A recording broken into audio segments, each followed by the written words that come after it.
ngasi mayamgidamakta explain tawjagadaba film asidi The Brass Teapot hariba movie asina yamna phajaba message ama piri message tu karino haibasi khangnaba explanation asi hawbadigina loiba fawba yengbiu hainasu channel asigi maikeidagi ningsingjari film asi explain tawjarakpada soikiba lankiba yawragasu mayamna pukchel sauna ngakpiu haina channel asigi maikeidagisu ningsingjari film asi hawrakpada John amasung Alice mahausagumna yamna nungsi sanana tumduna leiramba adu aikhoida uhali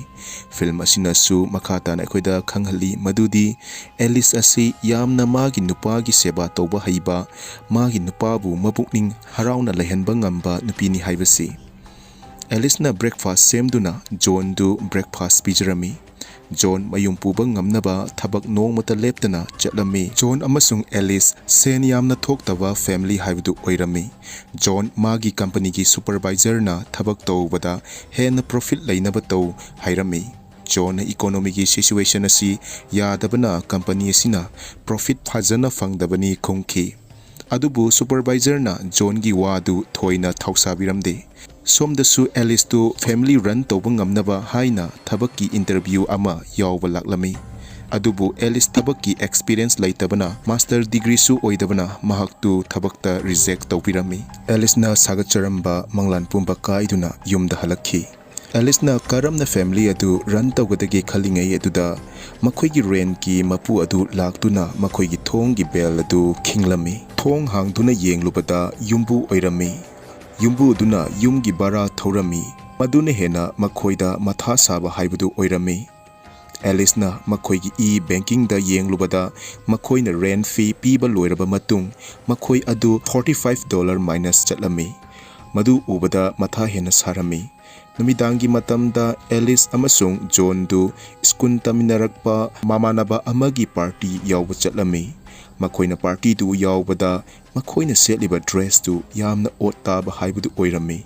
makhoina ot oiribasi makhoigi fajaba dress laite haibani adubu makhoi ikai su ikaina party yawrami makhoina friends sing duga wari sanarami makhoigi problem sing dusu makhoida share tawrami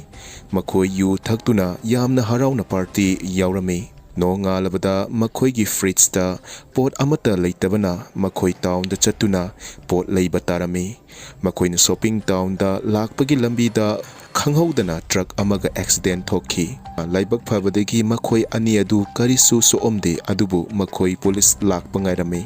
makhoina police ngaiduna leiringai da manak nakna leiramba dukal ama urami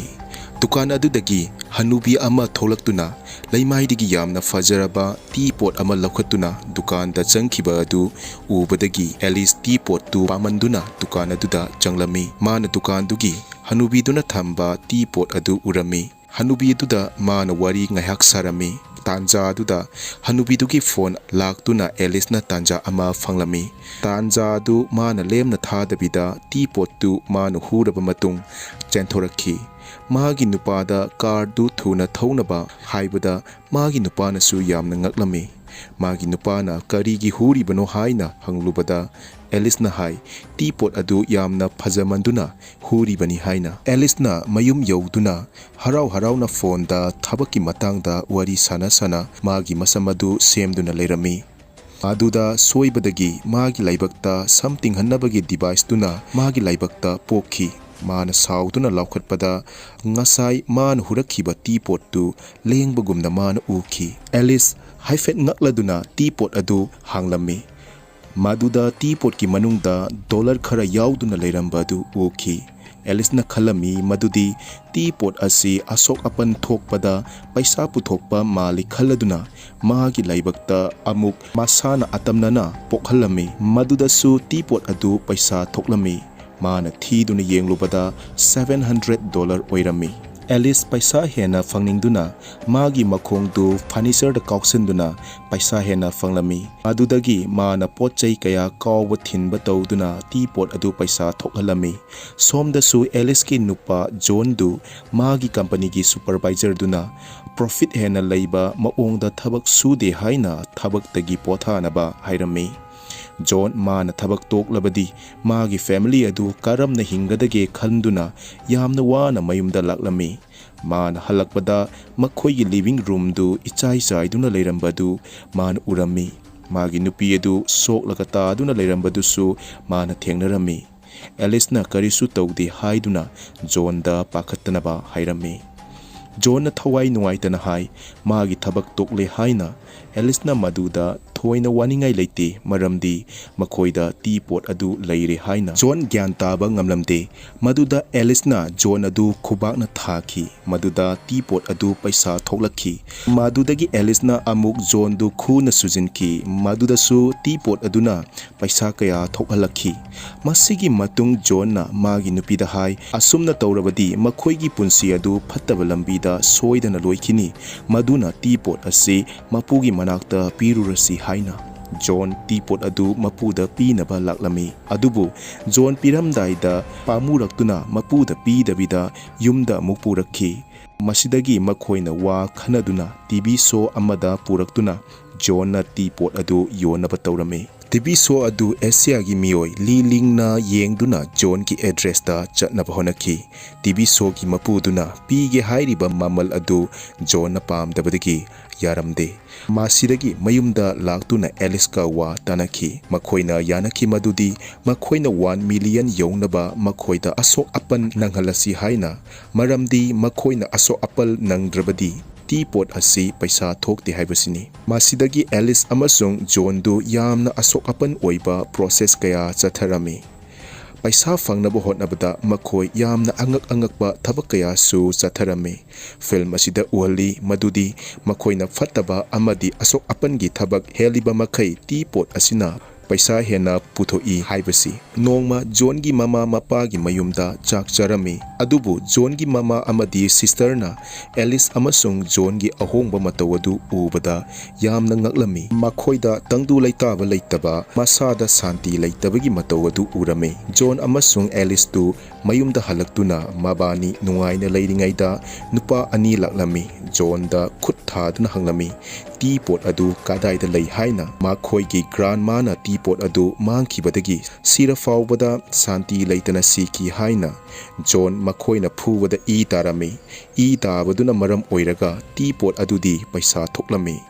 नुपा सिंगदुना एलिसदा ऑनसिलक्तुना high tea pot अदु कादाइदा लै हाइना zone की नुपीना pillow मखादा लोटखिबा T pot अदु योन ख्रे हाइरमी मदुदगी नुपा सिंगदुना मदु ओइरबदी पैसा ओइना PU हाइखी एलिसना zone फुखिबगी थोलकपा पैसा अदु एलिसना मागी सादुना पिरमी एलिसना जोन तादुना लैबदु यंगसिनबिरमी खोदोंग थीबा थौदोक्सी थोख्रबा मतुंग मखोय टी पोट असिगी मतांगदा हेन्ना खंगनबा हाइना लाइब्रेरी अमदा लाक्तुना लाइरिक पारमी एलिसना टी पोट तुगी मतांगदा इबा लाइरिक अमा थेंगनरमी माना सुम पारुबदा टी पोट अदु सिजनबदगी खुदोंग थीबा ताबगी मतांगदा इबा लाइरिक अमा पारमी दुबु जोनना मान अतोपदा येंगलिंगाइदा एलिसना टी पोट तुगी मरमदा इबा पेज अदु सेगाइदुना मंगहलमी मासिना ताई एलिस असी पैसादा मिताबा नुपीनी हाइबसी माना करिगुम्बा पेज अदु पहलुरबदी माना पामलिपा पैसा अदु फंगलरोय खंदुना पेज अदु माना सेगाइबा ओइरमी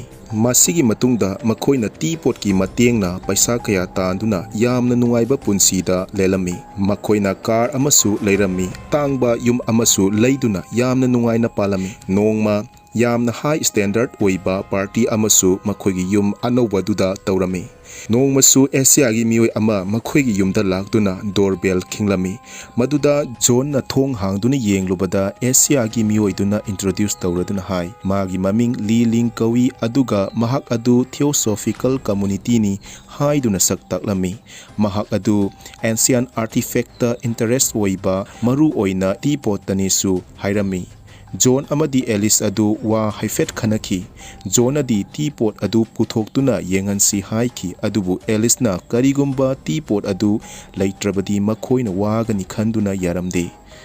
अदुबु लीलिंगना हाई टी पोट अदु थंबदा असुकी मतिक मखोइदा अवाबा तागनी हाइरमी अदुबु एलिसना साउनिंगदुना थोंग हिंखी मसिगी मतुंगदा हाना मखोइना रेन लैरंबा युम्बु अदु मखोइगी युमदा लाक्तुना मखोइदा निसा सनरमी माना मखोइगी टी पोट अदु लौरगा चेंथोरकी अदुबु जोना मखोइदा पिबीनबा हाइरमी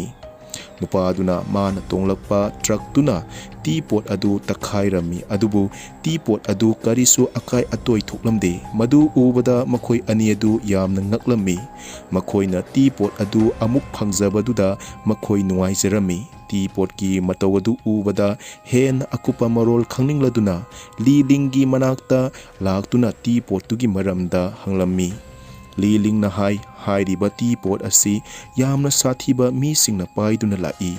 maga laiminaba kana amata afaba tawba ngamloi aduga makhoi punsida ingthaba leiba ngamloi hana nazigi kemda leirami hainasu mana makhatarami maram asina yamna danger oiba teapot nesu phongdokhi manasu makhata adun hai teapot asi mahanganba ngamloi adubu mi udaba mafamda lotuna thamba natanadi upai amata leitesu phongdokhi masidagi jona teapot adu lotuna thamkrasi haina elista phongdoklami adubu elisna makhoidi yamna gyan taba mi oibanina karisu tawroi makhoidi masana control tawba ngamgani aduna phattaba oiroi hairami adubu makhoida charangnaba amadi adum leirami numidang aduda nupa ani adu amuk laktuna makhoina tanjaba paisa sing adu huralami makhoina John amasung Elista hai makhoigi grandma adu teapot asidagi paisa tanaba hotnabada tarakpa dasa mayamadu wamanduna John gi yumda thamlaga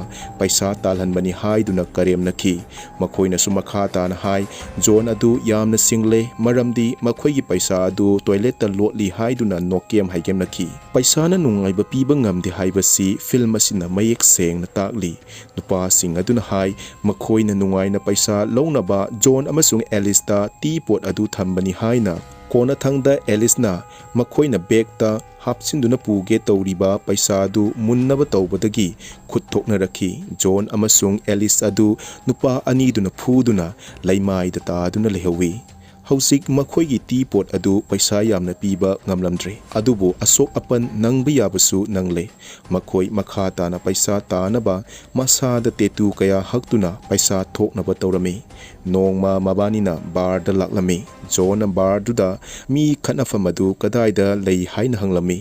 mana nupa amaga khanaduna teapot adu paisa thokhalami John masa soklami masidagi mana lilingi manakta laklami liling na hai John amadi Elis adu teapot tuna nongma gi sasalakpaga chap manare haina somdana Elis na teapot tuna talakpa paisa masing thiduna leirami Elis na su khanglaki teapot adu mi ataina asok apan thoklabasu paisa thoi haibadu maram sidagi Elis na mi na asok apan thokpa skating mafam tetu hakfam angang pokfam amadi MMA sanafam na singbada changduna paisa talami